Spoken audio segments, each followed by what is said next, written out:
Today I'm going to talk about one of the many lies that are found in the false religions within Christianity. A man wrote me the other day and told me that I had blasphemed our Creator because I spoke that he has set forth a decree that he wants us to offer up an offering of righteousness to him at this time. You scoffers who continue to take your jabs should open up the scriptures instead of opening up your mouths and posting your blathering comments.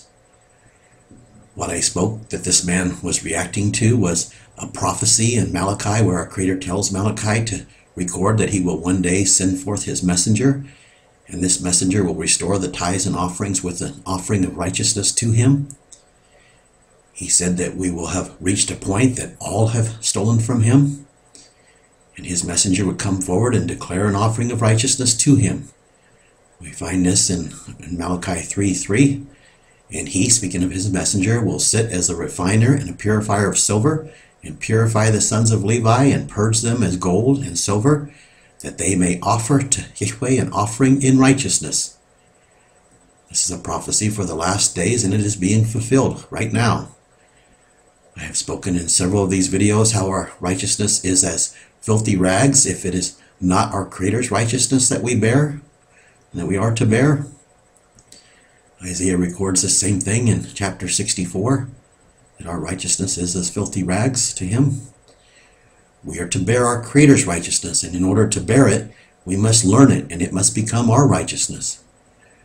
This offering of righteousness that our Creator has brought forward at this time is one of returning to him and declaring his righteousness to the world. It is an offering of ourselves to become his light and to let his light shine in this dark world as he prepares to knock down the walls of darkness. It is an offering of joining in with his battle cry to mankind to return to him and to warn them of his coming wrath. It is an offering of turning to being in agreement with him and what he is purposing.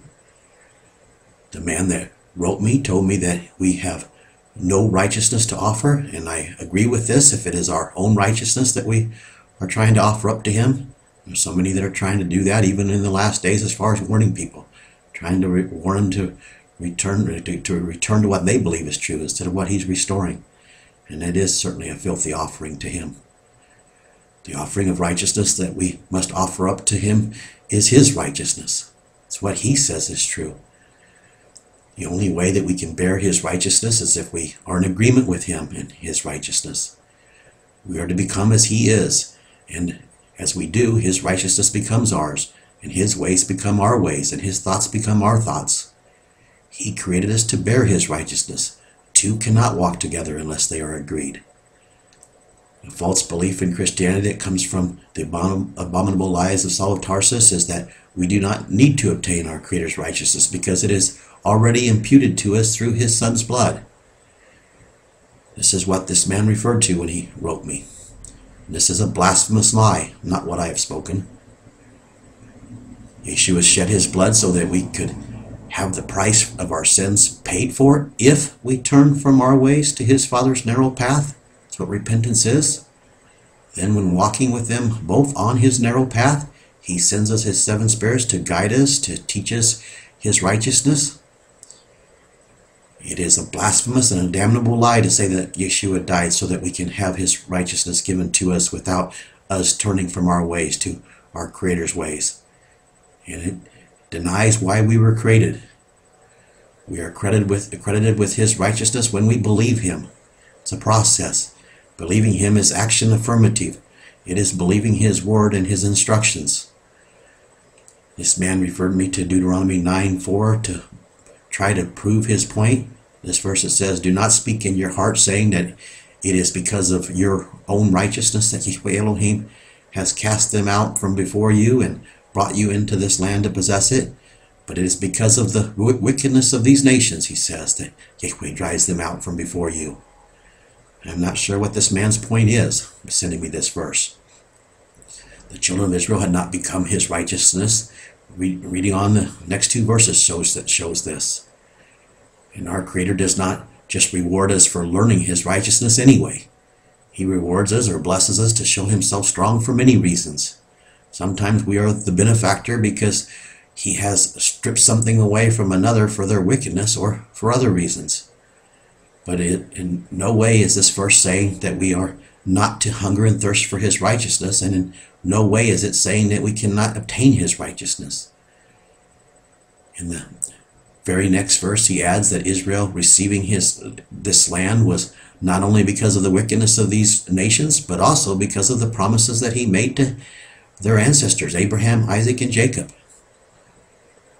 He said in the next two verses that they were receiving this land from him, even though they were a stiff-necked people and a rebellious people, and they rebelled against him. But he was still working with them and calling some out of them to him, but the majority of them had rebellious hearts toward him. This is no different than the scattered nations of Israel today.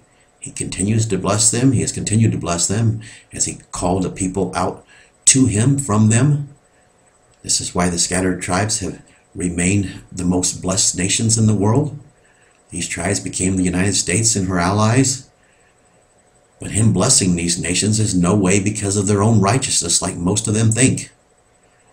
There are many within the borders of these nations that think that they have been blessed because of their righteousness before their Creator. And their righteousness has been filthy rags before him. Yet they lived in these nations and received the blessings. The fact is that they have remained stiff-necked and rebellious to him, yet he has blessed them for his purpose because he continued to call the people out of them to him. But this does not change the fact that we were created to learn to be as our Creator is. We were created to flee from our righteousness and to obtain his righteousness. Yeshua said in Matthew 5 verse 6, "Blessed are they that do hunger and thirst after his righteousness, because they will be filled." In Matthew 6:33, "But seek first in priority, the kingdom of Elohim and his righteousness, and all of these things will be added to you." Why is he telling us to seek his Father's righteousness if it was going to be imputed upon us through his blood? He told his disciples that unless their righteousness exceeded the righteousness of the scribes and the Pharisees, that they would not enter into his Father's kingdom. Why can't you stiff-necked people, believe him? Are you going to continue to believe the blasphemous lies of Saul instead of believing our Messiah? You are an arrogant people indeed, and stiff-necked just like your ancestors. You will believe Satan's servants, but you will not believe your Creator's servants, including his only begotten Son. And why is it that you believe Saul anyway? It is because you want to remain in your blasphemous lies, going your own way, not obeying your Creator. This man that wrote me said that I had blasphemed our Creator. No, I am merely obeying his voice and seeking his righteousness to become mine while restoring his truth that he is giving me to restore. The question is why aren't you joining in with what he's restoring? It is this man and the billions of you like him that are blaspheming our Creator and his Son by perverting them in the image of your blasphemous beliefs. His word tells us who his saints are. Why can't you believe this either? They are those who do his commandments and have the same belief as his Son. Can you read? It's in the scriptures. Obviously you have selective eyesight, selective hearing. His Son believes that we must have his Father's every word and live by his Father's every word. We're to have the same belief as he has. Those are who his saints are. He believes that we have to be in agreement with our Creator and in agreement with his design for us and his desire and his will.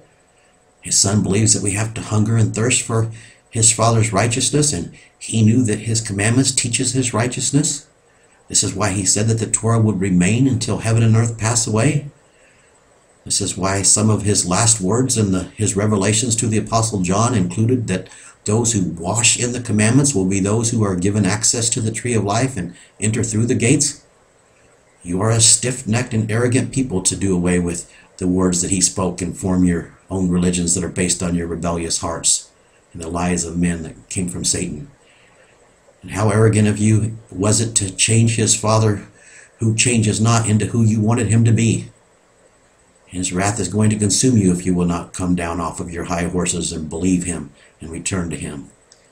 The offering of righteousness that he has placed before you this day is real.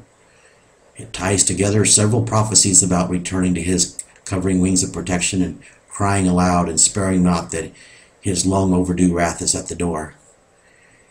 If you want to keep blathering Satan's lies to one another while skipping joyfully down the path to the lake of fire, this is your choice.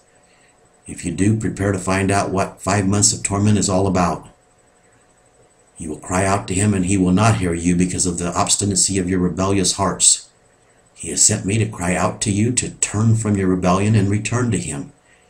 In order to do this, you're going to have to start believing him, and he will impute his righteousness for you. If you believe him, what you believe will be set forth in your actions. I spoke about this in several videos. It should be common sense. And you will believe what I have spoken is his words, because his words testify that he has sent me to you. And you will believe his son, who said that you must wash in his Father's commandments, which were also his commandments, and become one with him and his Father as he become one with him and with his righteousness. And you will start to follow him instead of following the abominable Saul of Tarsus.